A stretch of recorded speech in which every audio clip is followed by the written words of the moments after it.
Ik wens iedereen een fijn weekend. Behalve mensen die graag in een reuzenrad zitten. Waarom? Dat draait. Ja?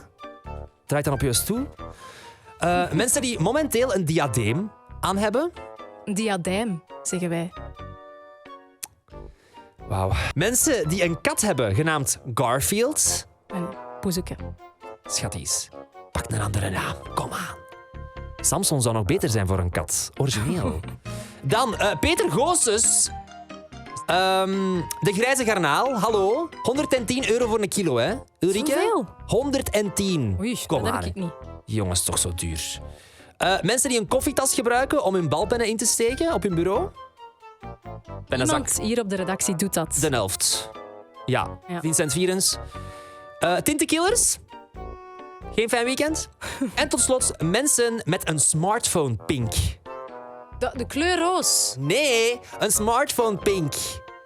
Ken je dat? Nee? Look it up.